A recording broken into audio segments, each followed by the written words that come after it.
When I came to the UAE, I was so humble, quiet, and even in the UAE, I know you can attest to this. There's usually this thing of Ugandans are so humble and they are good to hire for like those hospitality jobs and things like that because we're so humble. But if there's one thing I learned, your humbleness isn't going to take you to another level. You being quiet and everything is not going to take you to another level. It is your skills that are going to take you to another level. And if you're not willing to harness those skills, like you have to come to the UAE when you know I'm good at this thing.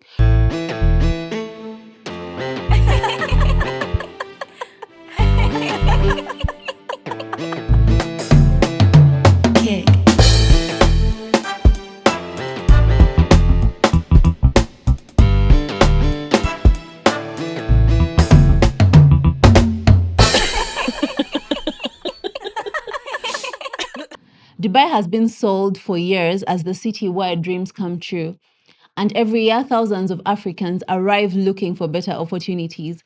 But what really happens behind all the Instagram posts? Today, I'm sitting down with a woman that has helped countless Africans begin their journey while building a business, raising her daughter, creating opportunities through the Miss Uganda UAE pageant, and also writing poetry. She's also a writer. She recently debuted a book. So I'm glad to have her on today because she's going to talk to us about what it actually means to succeed in Dubai. Hey, beautiful people, welcome back to the Cinnamon Beauty Podcast. This is a space where we recognize that beauty is so much more than what you see in the mirror. It's the resilience, the courage, and the faith we all carry inside. I'm your host, Lucky. And on the podcast today, I have an amazing woman. I know her personally. Her name is Ashley Quality, and she's going to talk to us about what it actually means to move to Dubai, settle in Dubai, start a business. Like she's done so much, and I'm so privileged to have her on today. Hi, Ashley. How are you doing? How is Dubai? Hi, Naki. I'm doing good. It's good to see you here. It's good to see you again. It's been like what? Like almost a year? Like since I last saw you, like I more think than a year. 2 years. No, it's not yet two, but it's more than a year. It's not yet two, but it's more than a year. I think like a year and a half or something like that. Yeah. Yeah. So how is Dubai? How is everything? How is Faiza? Dubai is beautiful. Our Faiza is amazing and growing. Ah, I haven't seen her in a while. How old is she now? She's turning 12 this year, and she actually saw your podcast, and she was like, "Oh my god, sound like he's doing this." I'm like, "Yeah, she is." And she's like, "Wow, this is good for her." Now I think actually one time I'll have Faiza on as a guest on this podcast. Yeah, You'd have I done Faiza will. before me, actually.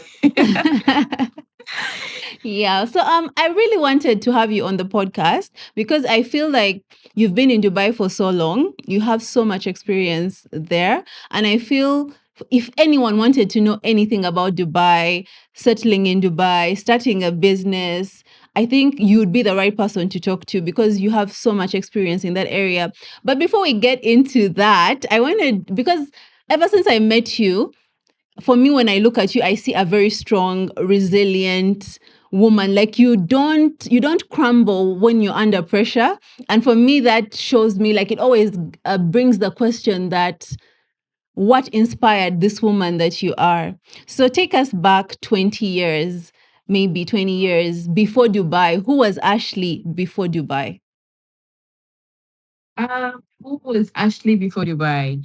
I can say a simple person, but also very dreamy, you know, like sitting down, starting right away from my high school, then university, and then hustling around Kampala. It's been a young girl who had a lot of dreams, and aspirations. Okay. What dreams were those? Could you tell us a little bit about those dreams? Because I feel like sometimes your dreams are usually bigger than where you are most of the time. Like sometimes when you're dreaming of things, it's like they're almost impossible.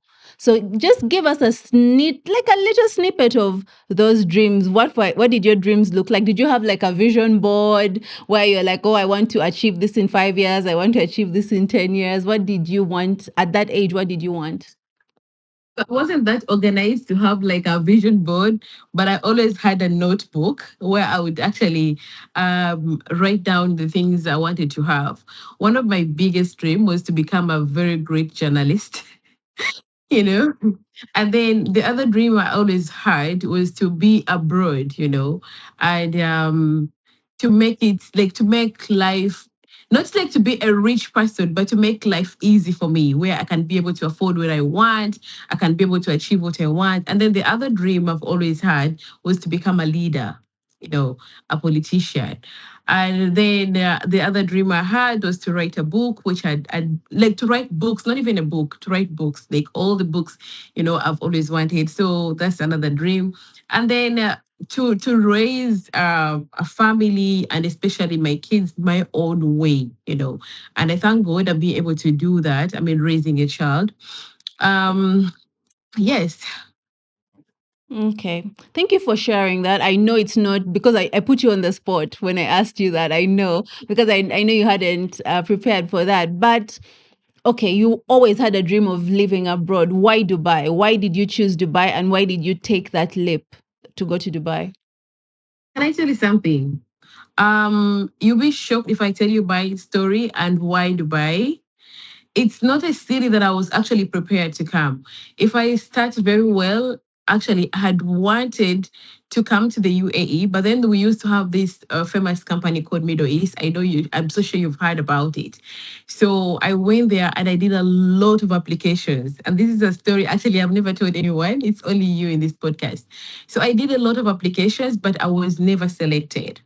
So it happened that at the same time, I was actually seeing someone, and then both of us were applying, and then he was lucky and got a visa to the UAE. So when he came, it was more of me coming to meet the love of my life because at that time I had already had Faiza, she was a baby, and then we had a conversation, and then he was like, you know what, we can actually make it to the UAE if we put our heads together. So it was more of me coming to meet the love of my life then.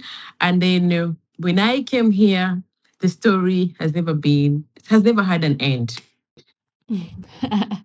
Well, I didn't know that about you, but I definitely know about Faiza. I know about the love of your life you're talking about. But yeah, I think that's a beautiful story. I think that's different because most people usually come to Dubai because they're looking for work. You're looking to like to get more money and things like that because with the economy and everything. But what I know, it doesn't usually work out the way you expect because even me when I moved to Dubai, my God, that first year was it was nothing like I had planned. So give us a little bit of a snippet into that year, the first year you had in Dubai. Was it everything you had expected, or did something shock you? Culture shock, things like that. What happened in that first year? So I remember the date actually, the month. That's how steady I am. And I remember the season. It was June 15, okay? That is 2015. So I arrived at the Dubai airport. And the moment I just lifted my head out, I was burned by this sun. You know when you say the sunshine, to me that was it. Like I felt the sun in within me, and I was like, wow, okay, where are we?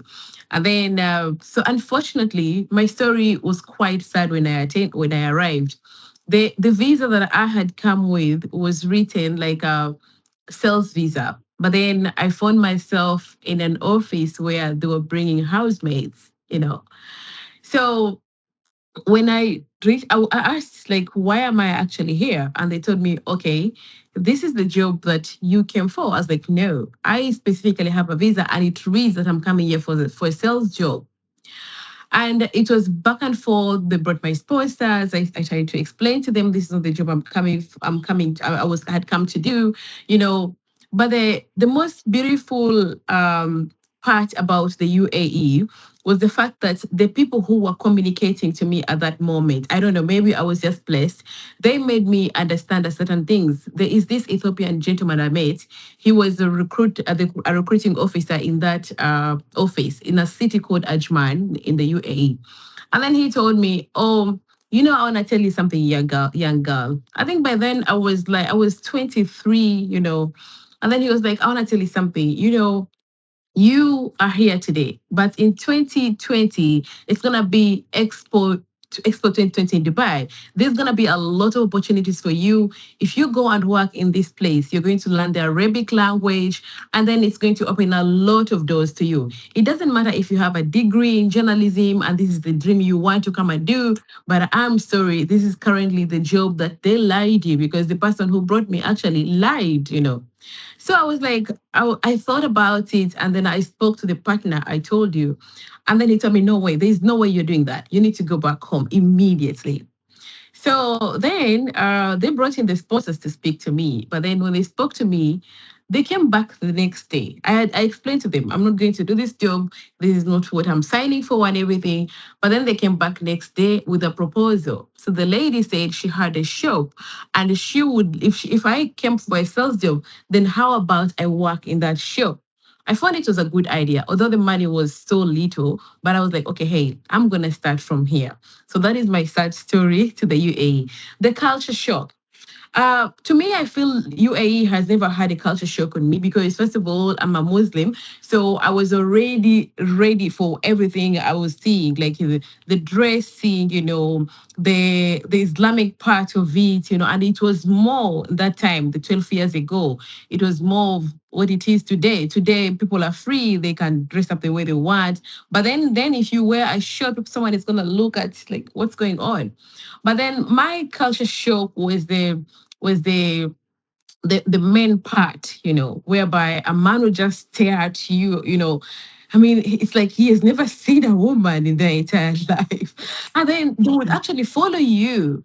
And it reached a point whereby they would even try to ask you, like, how much. And to me, it was like, why is it that they feel like every person who is literally walking on the road, this is actually what they're doing? So me, that was it because coming to Uganda, our like the men out in Uganda, they're so used to us. So that was it. But it was more of humble beginnings, learning every day. And every time I see a Ugandan today, I tell them that the days of our days are so different than the days of today. Today, UAE has really grown, and it's really like everything is just out there. It's open. You can express yourself. You can do everything. Like it is a like how they say it. UAE tolerance. It is so tolerant. There are a lot of things they've also learned. I think their eyes are open and everything. Yeah. I completely understand where you're coming from when you share this because I think many people don't share their beginning story when they first arrived in Yeah. Dubai. But usually, at least in my experience, it's not what you expect unless you've gone and there is someone there that you have family there, someone is waiting for you. But if you're just going looking for better opportunities and stuff like that, usually it doesn't always work out the way that you expect it that it's going to work out. But what I want to ask though is what kept you going even when things were hard, when things were not going exactly as you had hoped? Because usually when you leave home and you say I'm going abroad here, everyone expects that it's like you're plucking money from trees somewhere there in this new country. But what kept you going when everything was hard? Like here, I'll tell you something. Did you hear or have you ever heard of someone saying that what you've left in your home? you know so every time there are three things that a human being has to possess, either to be successful or to be well in life. But I'm going to talk about the one is understanding and knowing exactly where you come from.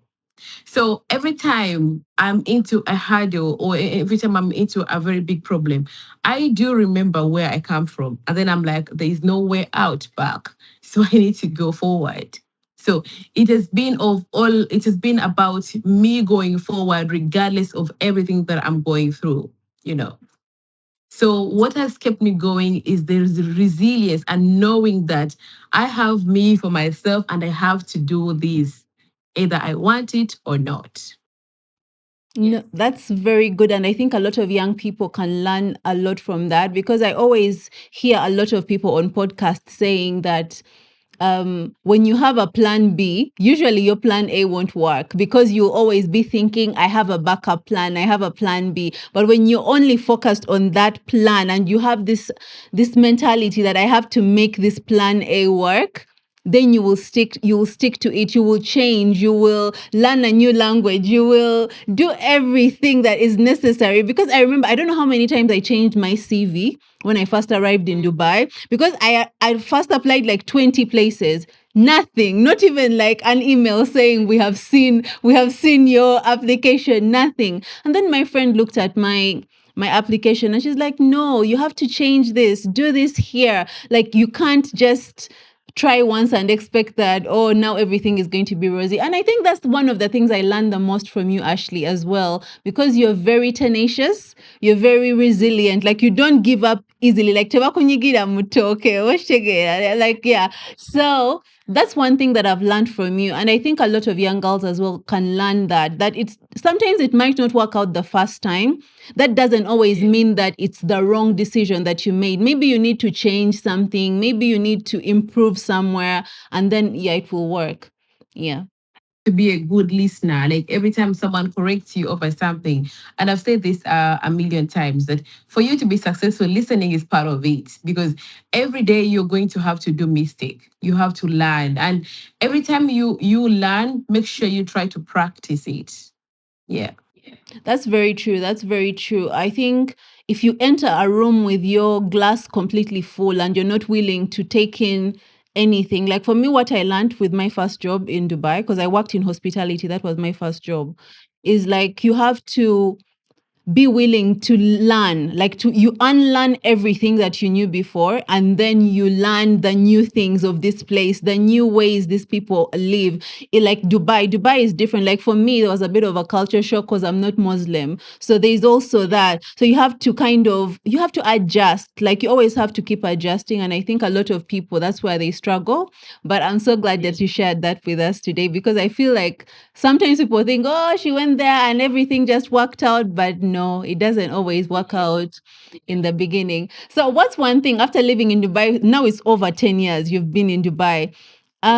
Yeah, living in Dubai, what do you think social media, what's the misconception that most people think about Dubai that's not actually true? Like, people portray it in a certain way on social media and it's not actually true. What do you think?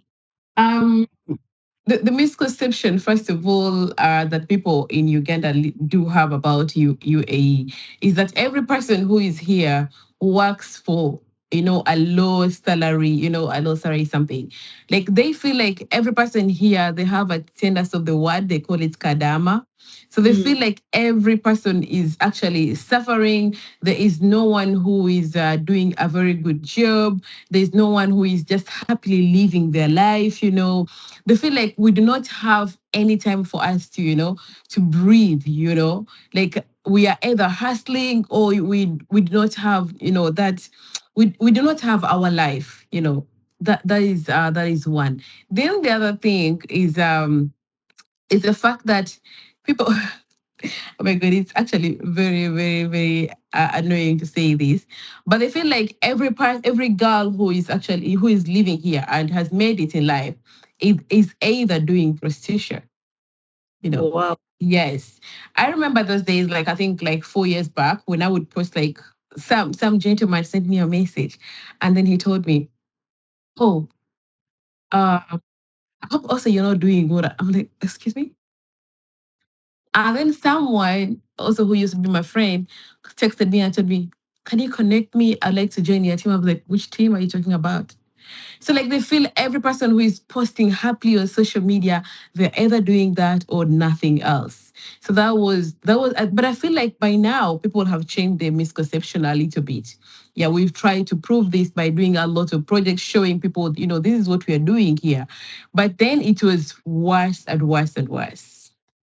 No, by the way, that's very true. I don't know how many times I've had that from even relatives, people asking you, I hope you're not in the Potter, what is it, Dubai Potter party, whatever.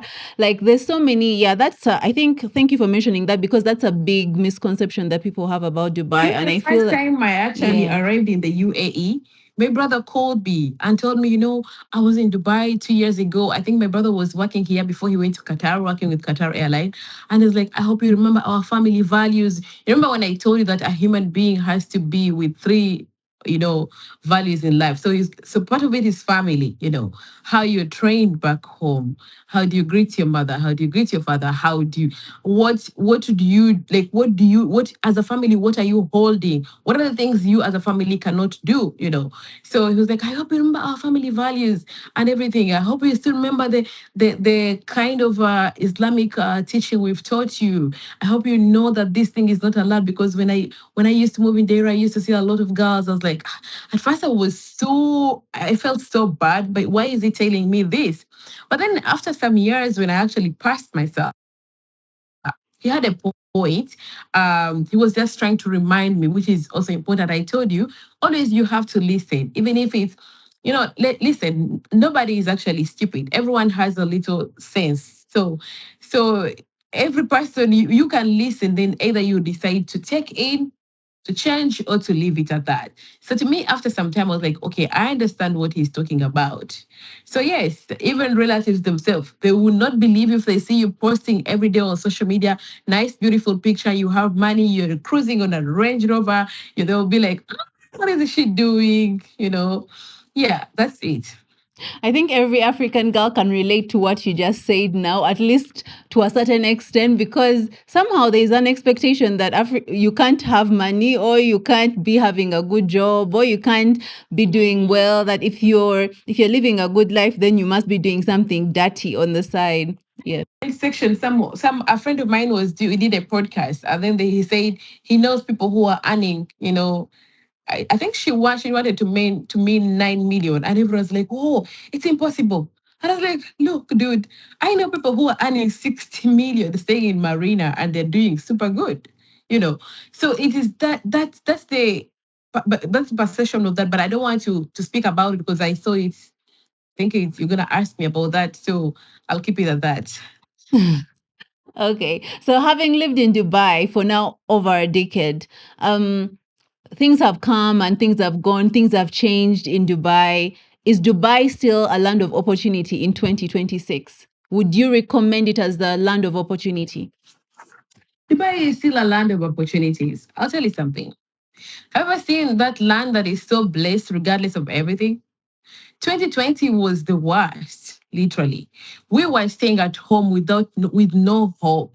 The only difference today and that time was the fact that time I was still employed. So I wouldn't feel the pain more, because when you are an employee, at the end of the day, your salary is coming to your account. But when you are the employer, now you feel it that you have to pay rent, now you have to pay your employees, you have to do ABCD. So that's different. But still, Dubai bounced back. 2021, Dubai did the biggest event ever. The Expo 2020, it was taken to Expo 2021, So Dubai is still the land of opportunity, and it will forever be. You can't believe it. When you left here, you were in the real estate field.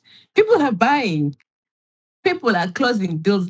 I saw one girl who just closed a 10 million dirham deal. So Dubai will never cease to be that. But of course, things are a little bit slow right now. We cannot refute that. A little bit slow, I know, at a pace, slowly by slowly. But Dubai is still a land of opportunity. And I would still tell someone to come and invest. Okay, that's good. I think that's very reassuring to know that, yeah, Dubai is still because I live there and I know it's definitely a land of opportunity. There's so much, as long as you don't downgrade yourself, as long as you don't look down on yourself and you have the confidence to go after the things that you want, there's a lot of opportunity there. So what would you say is the biggest mistake that Africans make or Ugandans make before they move to Dubai? Ugandans are not prepared. You know how our president has always taught us? He has made everything very simple for us, starting with education, Not about even Bonaba Some, but even the fact that even if you are a last in class, you will still be promoted to the next class. I tell you this because I have experience for both countries, Kenya and Uganda. In Kenya, if you finish senior four, that is form four, and you do not get a certain kind of grades, you will never go to the university. And that's the reason why Kenyans leave you Kenya and go to Uganda to do senior five and six. Nobody has ever told that one to anyone. People think you Kenyans leave Kenya to come to Uganda because education is cheap. No, it's because Kenyan education is so hard. In Uganda, even if you get, I don't know how many aggregates right now where they're on, you'll still be taken to the next class. So the culture of us being soft people, we're never prepared for anything. We are just there because we are just so soft and quiet.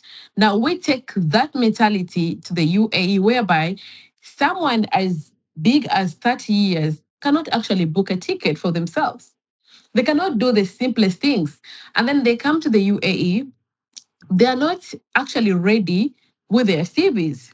They actually don't know what they are coming to do. Someone comes here and then says, I can do any job. What do you mean you can do any job?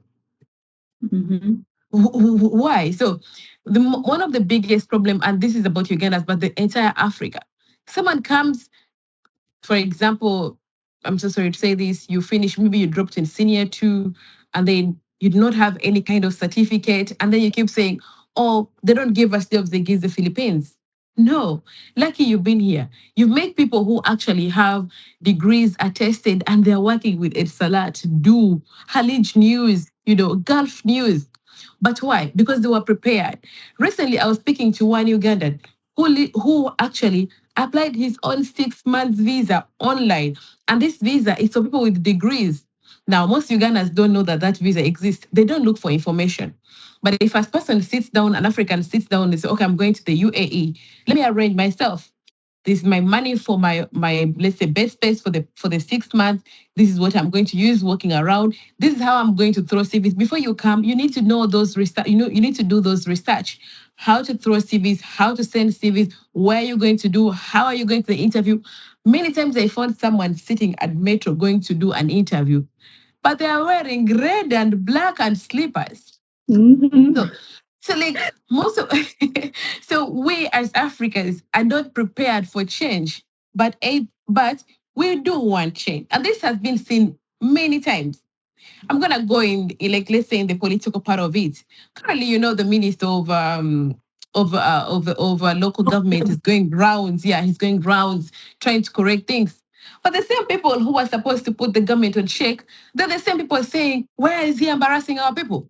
When are we? Why do we want to still stay in that government of Museveni who we just need to keep quiet?" I mean, here is a person who is spearheading himself to solve situations, but because we are those Ugandans, don't talk about that one. Tochiogerako. So that is more of it. Preparedness is what Ugandans have never had. No, I completely agree when you say that because even me, with all the education that I have and everything, when I came to the UAE, I was so humble, quiet, and even in the UAE, I know you can attest to this. There's usually this thing of Ugandans are so humble and they are good to hire for like those hospitality jobs and things like that because we're so humble. But if there's one thing I learned, your humbleness isn't going to take you to another level. You being quiet and everything is not going to take you to another level. It is your skills that are going to take you to another level. And if you're not willing to harness those skills. Like you have to come to the UAE when you know I'm good at this thing. Regardless of which company I'm put in, I can do this job. It's not that I'm asking for favors. Because Ugandans, I think, we're so used to favors. Like you get a job because maybe a relative recommended it for you. You get a job because this is like this. And then you get there, the Filipinos are willing to work twice as hard as you. And then you're saying, oh, most people want to hire Filipinos. Why won't they hire the Filipinos? Because they work twice as hard, yeah. Like when we were actually leaving Uganda at that time, I wanted to explain the part of bandwagon. When we were leaving Uganda at that time, it was security. Everyone was coming to do security. Currently, it's barista. you know. I've also seen florists. So like it is more of that. Imbu can work sente or like the same mentality we have at home, connection, connection. For the past years I've been here, I never paid no one to get me a job. What, and then someone was like, well, what lucky munage? What do I have that you don't have? you know but what I have that you don't have is the urge, is the fighter in me, the one that I'm saying I can do this, I'm going to do this. Yes, you can. But every time a Ugandan wants to be like, let me sleep, it's going to happen, government inachuka, katurinde bobiwa inajachusa, like that's the mentality we have. But people don't know that change starts with you. Even countries that have changed presidents, they are still the same. Zimbabwe is part of it. Like everything, for it to change, it has to start with you. You change your mentality, first of all, as a Ugandan. How are you going to look for your job? Do not go because, oh, someone said, "Gina koreka kosko ka barista," then after that, you're going to be able to get a job. No. You as a person, what do you want? you know what do you actually want to do? So get that what you want to do, study it, get a skill out of it, then go and face the world. So I feel like if a Ugandan sits down in Uganda and then he's like, I want to go to the UAE, but I want strictly to go and get a job in the journalism world. Study Arabic, get ready, come, send your CV. Let's say you send that CV for 2 years and you don't get a job. You understand what I'm talking about? I completely understand you, and that's why even I've let you speak, because I completely understand what you're saying, because I've been on ground, like how Ugandans like to say. I've been on ground. Like, it's just, you have to be a little bit more tenacious when you're in the UAE. You have to have that fire. You can't just be there thinking, oh, let me go and drop one CV here, then I come back and I sleep. Let me go and drop this. Like, there's just a lot of sluggishness, I feel, and I feel like you need to want it more. You need to want it more. If that course requires you to study maybe for 2 more months somewhere, study that short thing. Because when I first came to Dubai, I had to study a short course first before I got my first job. So I think, yeah, I think a lot of people, we're just too slow. Ugandans, we need to pick up the pace. We need to pick up the pace. But then now, as someone that now has a business, you're the CEO of Ashley Tours and Travel. Why did you choose that particular business in Dubai? Why a visa business? Why not any other business? Why that? Why did you choose that? So I don't know, but I feel like my life has been a cycle of changes. So in 2019, I got a job in a tour and travel and tours company, and then I was working there and everything was good. But then it reached a point when I was supposed to leave. So when I left, that's when people kept telling me, but you can still actually do this. Why don't you actually do it? So I sat down with myself and thought about it, and boom. So it was more of people pushing me towards the business part. But at first I thought, actually, I am not for business. I never thought of being a business person. It was not in my idea. Although I had done business when I was a child. But then I never had the mind to do it. But I just found myself into it. And why tours and travel? Because still I would have chosen any other thing to do. Um, at that moment, that was what I was supposed to do, because that's the one I had knowledge. That's what I knew how to peruse around. So I was like, okay, let me go for this. Okay. No, that completely makes sense, because I like that you mentioned that this is what I had knowledge in. You see, because I think sometimes people now, like you see how you mentioned earlier, that people are like, I just want a job. I can do anything. I can do anything. I think it's important for you to harness your skills, like to know that I'm good at this. I'm good at computer. So if you're really good at that computer, maybe you have a degree in software engineering, you just need to improve on that. If you can improve on that, no one is going to deny you a job in the UAE. if you have your skills and you have your papers. But then if you keep saying, oh, now let me, I can go there, just squeeze me in there, squeeze me somewhere there, I will do it, I will do it. That's not how the world works. And I think Ugandans need to learn that it's not all about connections, it's not all about what, like, I can do anything. No, you can't be a jack of all trades. You need to be a master of something. And I think that's one hard lesson I learned in Dubai, because yes, I went to Dubai, I had a degree and all these things, but I really didn't have any skills. I have to say that I didn't have any skills. And I think it's important. You see, we're pushing a lot for formal education, going to university and all that. But I think it's important for children to have skills, like even beyond the education that you're getting at school. What skills do you have? Can you do someone's hair? Can you do someone's hair? And hair is a big business in Dubai. Can you do someone's hair? Can you do someone's nails? Can you sew? Can you sew a dress or something like that? Because what I've noticed, what I learned in Dubai is that those skills will get you so much further than you having that degree that you're saying, oh, I got a first class degree from this university, or I got this. No. If you have a skill, because now I've seen like personal trainers, Najib, he's a personal trainer. He's making good money in that. And that's a skill that he has harnessed. So I feel like a lot of Ugandans, before you go to Dubai, ask yourself, or before you go to the UAE, ask yourself, what skill do I have? And what skill can I improve on? Because even if I get to Dubai, I can still get like an online course and improve that skill while I'm waiting to get the job that I want.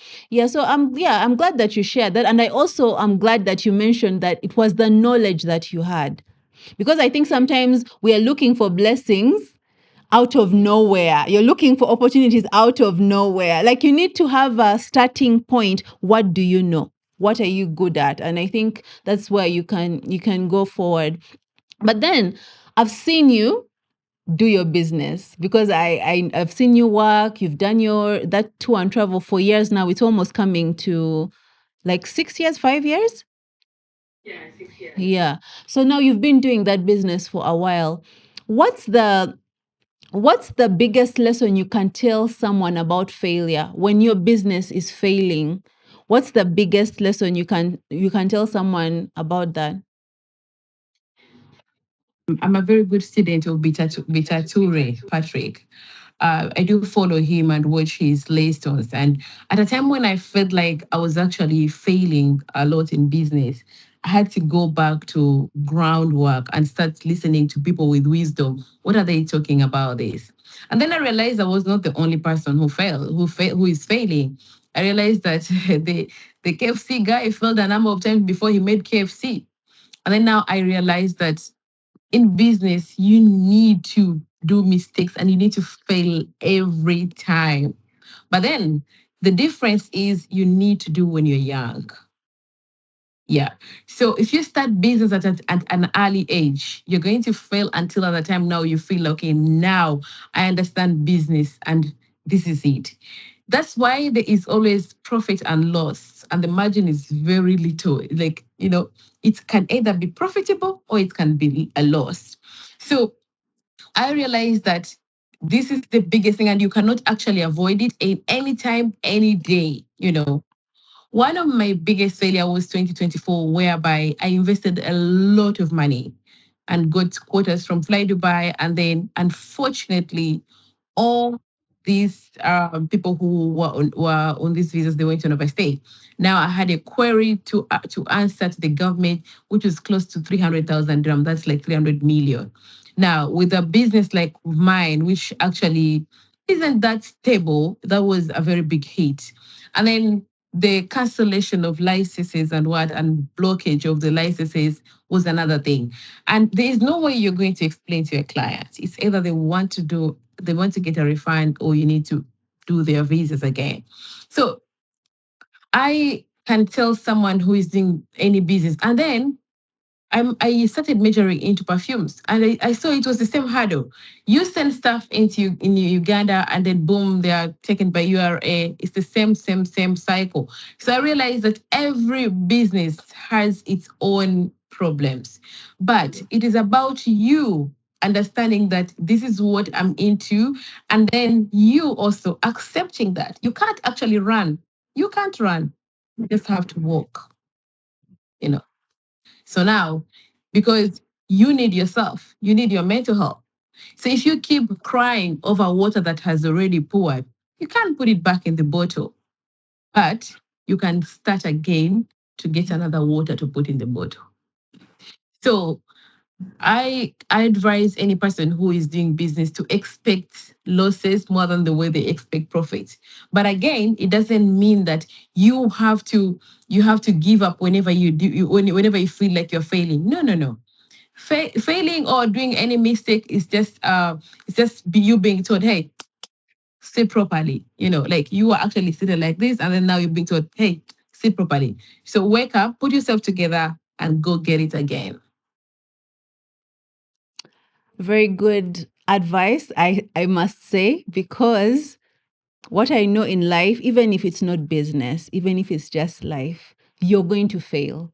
So just you have to buckle up and get ready for failure because you're going to fail. But how are you failing? That's the thing. Are you learning from your mistakes, not just always constantly repeating the same mistakes and always repeating the same mistakes? Are you learning from it? As someone that has dabbled in business in the past before, I know business, there's passion. You have to have passion, yes, but you also have to be prepared that there will be failure, and you also have to be prepared for criticism. Like, people are going to tell you that I don't like this, because I remember that time when you were going through that time when everyone was talking about you on social media. Oh, she, my visa, this, my visa here, my visa that.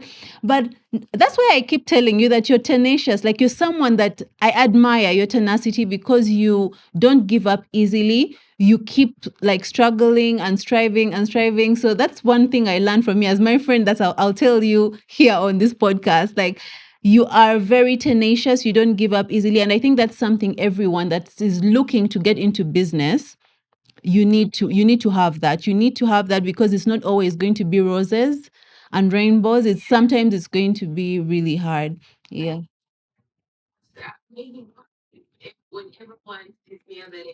Do you actually, how are you strong? And then that's when I also got the fact that, oh, strength is the only option. So before, I never had a way I can actually use that word, but then I found myself starting to use it. Like, strength is the only option I can. So, and then first of all, I'm so glad you actually mentioned that you're my friend. It takes small things that can make actually someone happy, and also it takes a bigger thing, someone to understand you and where you come from. Especially when someone mentions they're your friends, because I will tell you something. First of all, the tourism industry can actually make you lose friends perfectly, because I understand from a client's corner. A client needs two things in their lives. If a client is coming to you, they need either their product or service or their money back. The rest you cannot explain. When someone was telling me, oh, maybe you need to start talking to your clients, more often, I told them no. A client doesn't need you to talk. A client wants you to either pay or give. There are only those two things. So I appreciate, and I am so sure that with time, people are actually trying to understand the tourism bit of it. But again, I like the fact you also say that criticism has to be there in business. When I was going through so much when it comes to business, I had to do a lot of research and check out from people, where am I going wrong and what have I done wrong as a person? Because I'm a person who really loves to learn, and also not only learning, but also putting in it whatever I'm learning to work on it.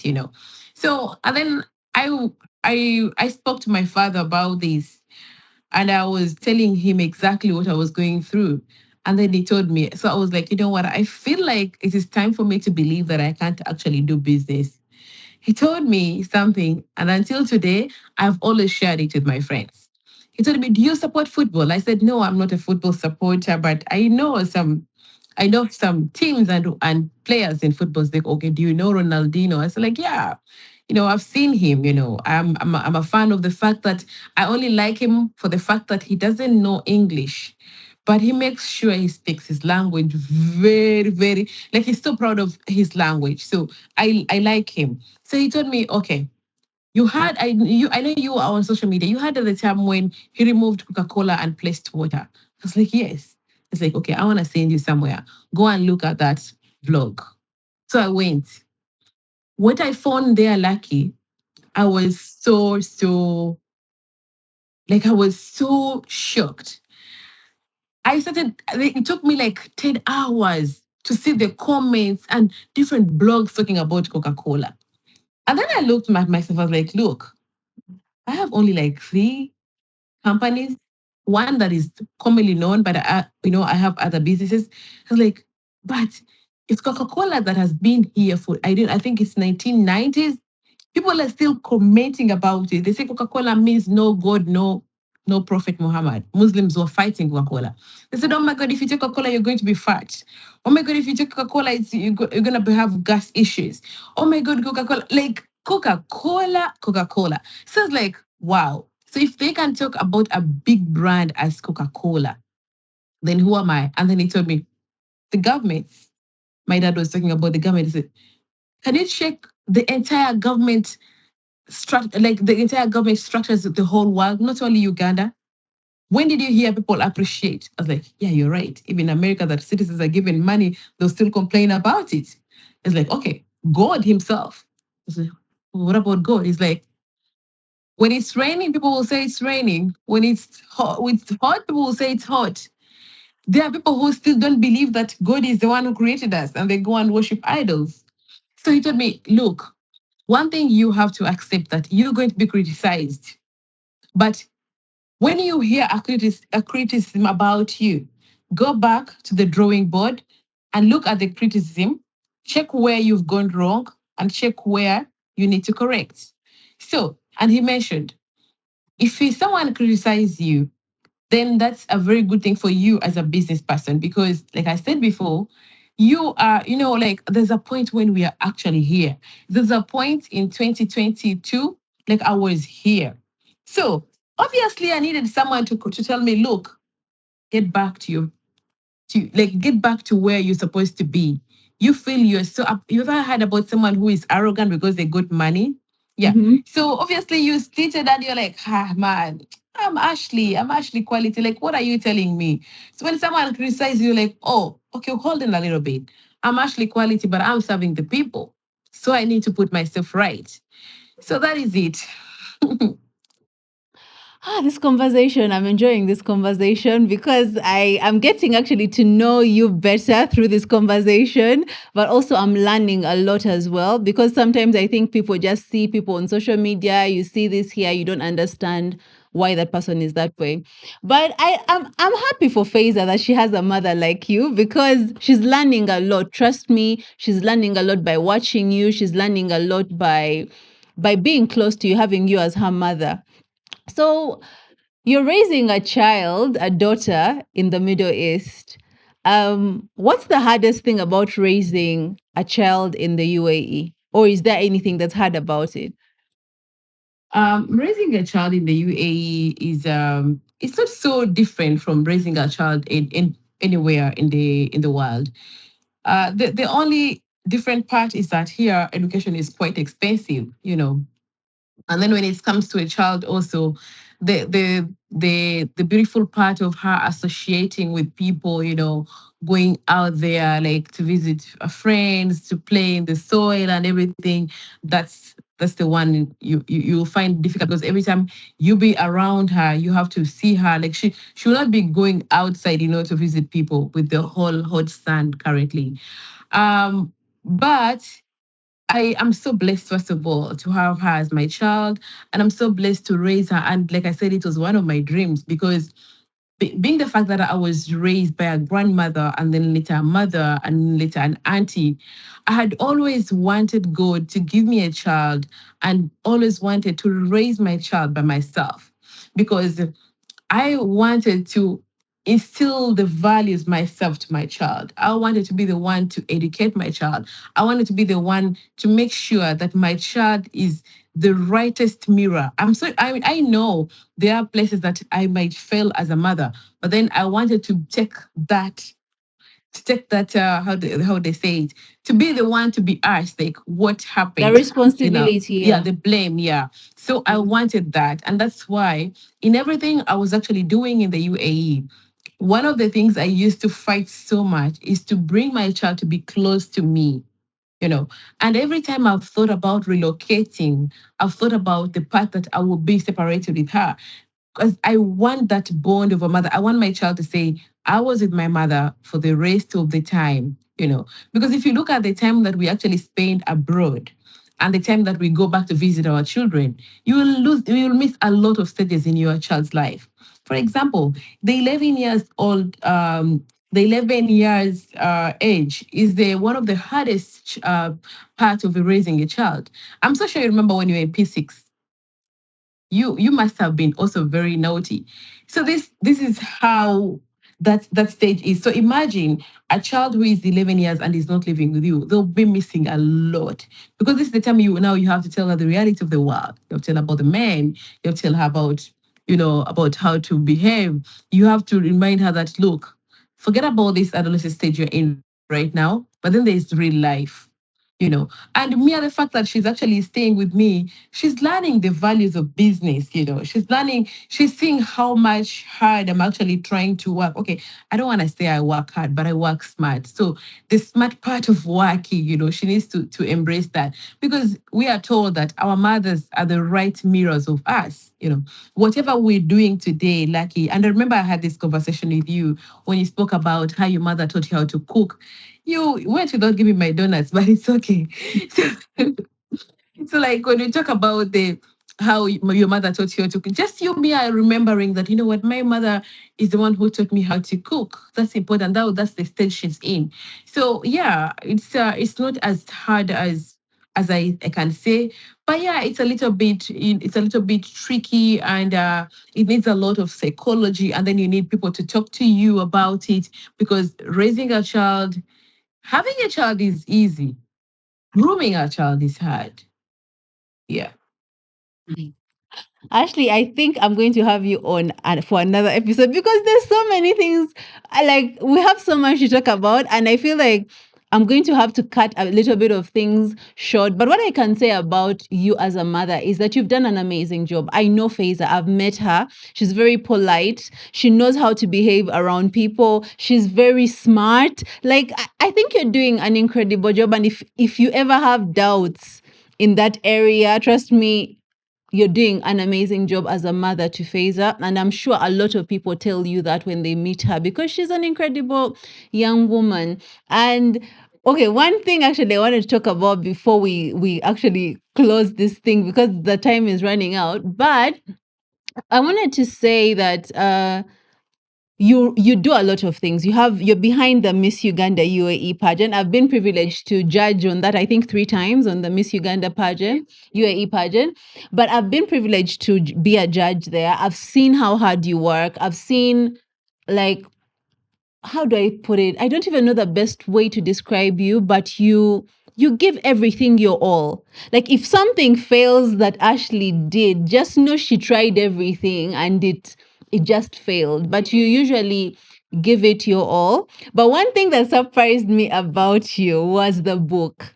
When you came out with your book, because I didn't know that part of you. I didn't know that you were a poet. I didn't know that you liked to write. And yesterday, actually, I was reading this book. I have it here. So for those of you that are watching us, if you haven't read this book, please run an order. Go to her Instagram, DM her, have her send it to you. If you're in Dubai, I'm sure it's a lot easier to get it.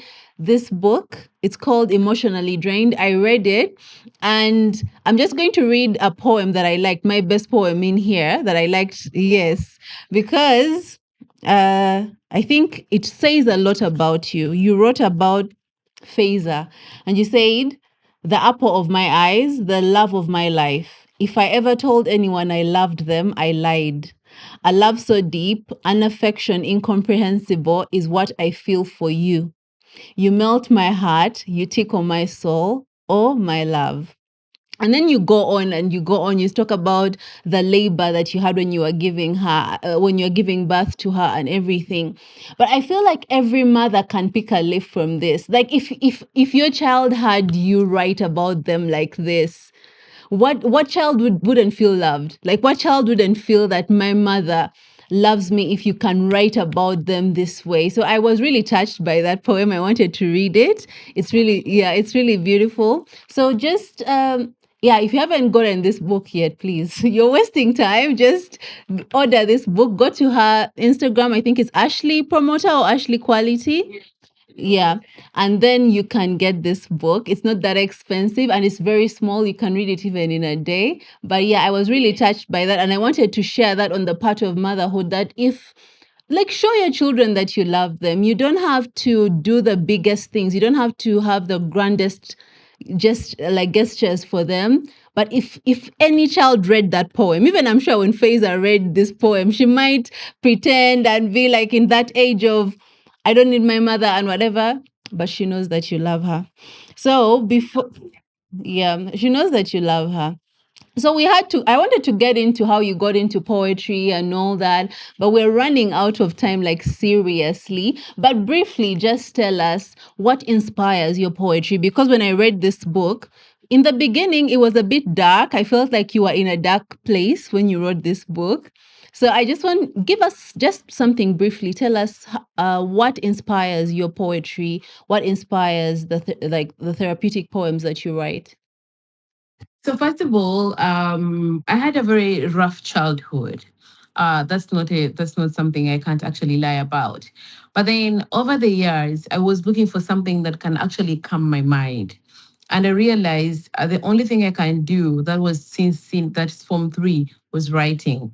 And like you saw, it says they are therapeutic poems, you know. So they are more Therapeutic than poems, yeah, yeah. they're more than those ones. I have like I think now they're almost 200, you know, but just because I never published the others. But again, actually I have a book coming up and it's called Bitter Honey, but this one is not poet. This is not a poetry book. It's a story, you know. So that one I'll send you a copy. But what inspired me is my day-to-day life. Like everything that I go through every day, I just sit down and write about it. I do not have to talk to someone about it. I don't have to go and, you know, explain to someone about my problems or catastrophes, but I just sit down and put them in pen. And immediately I do that, I am okay. Yeah, that's Okay, so in a way, your poetry is a way of you journaling. It's like you writing down what you're going through, and that's beautiful. I think I read this, and I haven't finished it yet, but I'm Yes, it's because I have so many books, and sometimes I just like I started reading it, then I stopped, but then I started again. But yeah, I'm like I'm past the halfway. I'm past the halfway, so that means I'll finish it definitely.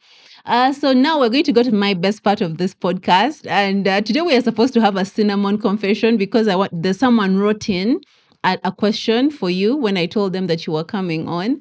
So yeah. So someone wrote in a question. So I wanted us to have that, but let's go through the rapid fire first. Uh Dubai or Uganda?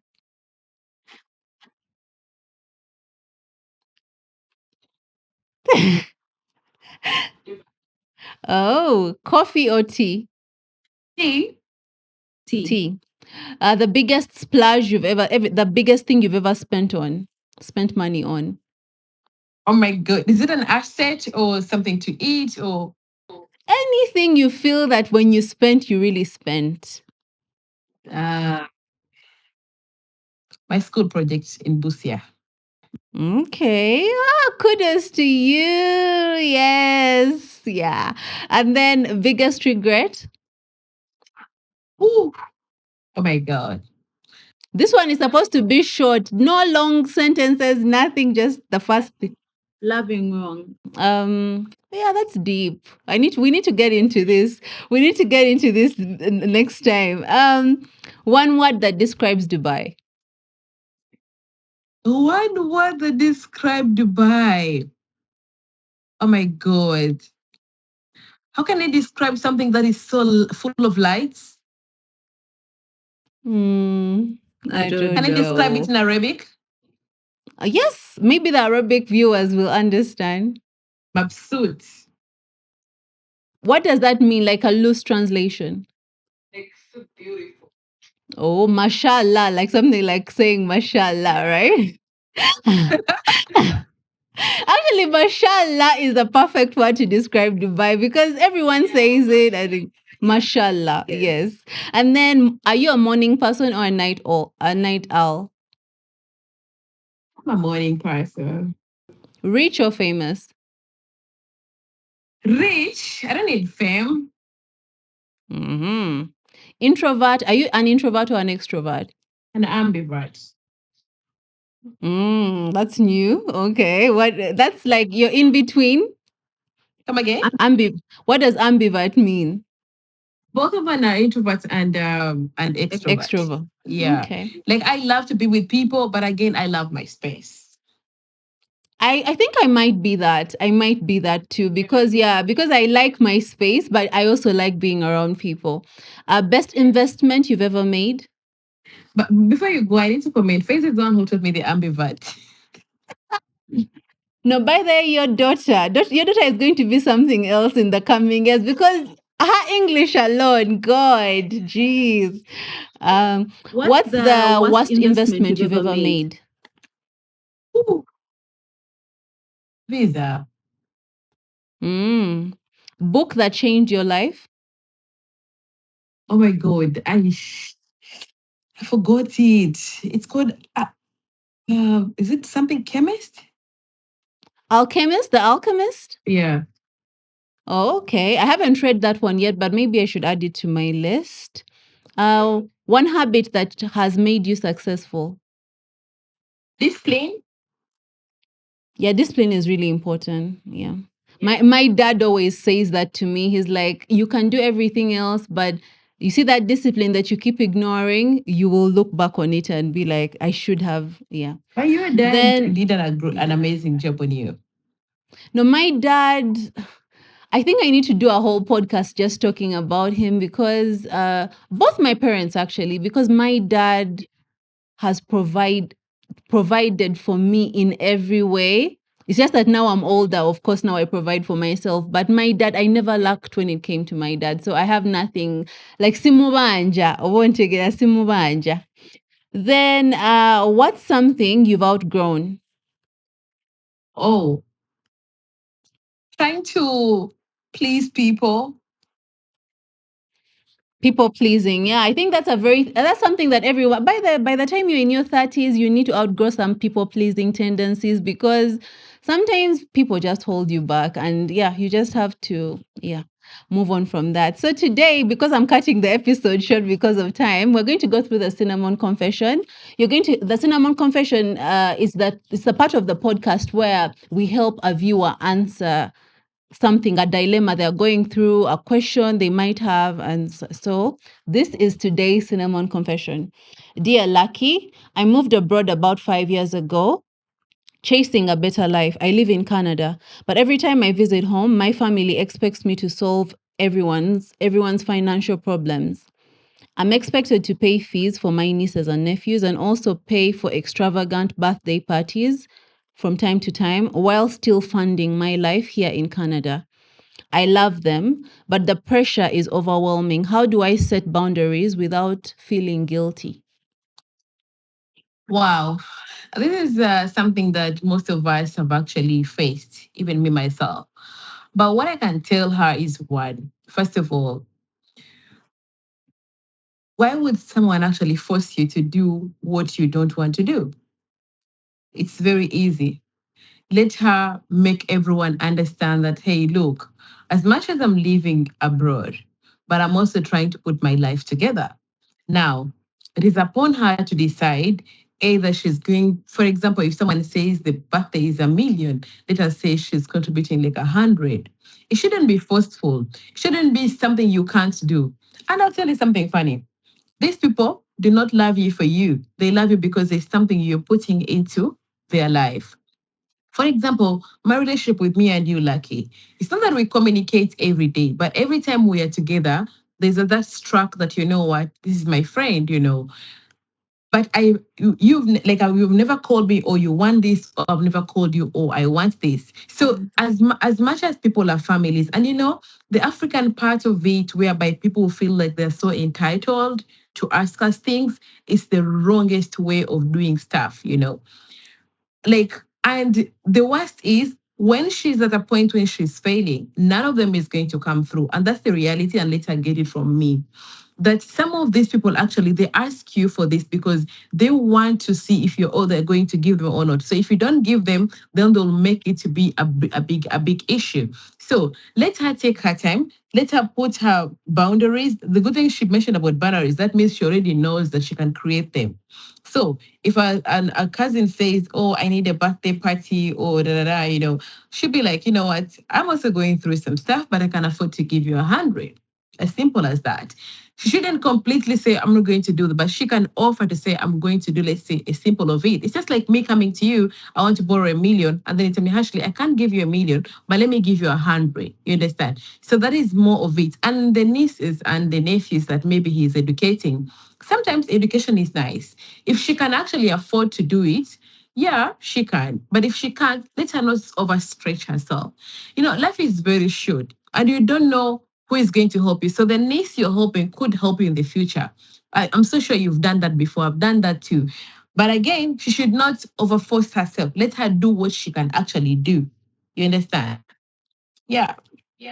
Yeah, I think that's very true. There's a lot of black tax. Like a lot of people expect black tax, especially when someone lives abroad, where someone lives far from home or something. But I feel like as long as you don't exceed what you're capable of doing, if I know that, okay, every month I set aside this money for my family, I'm not exceeding that. I'm not exceeding that amount. Yeah, yeah, yeah.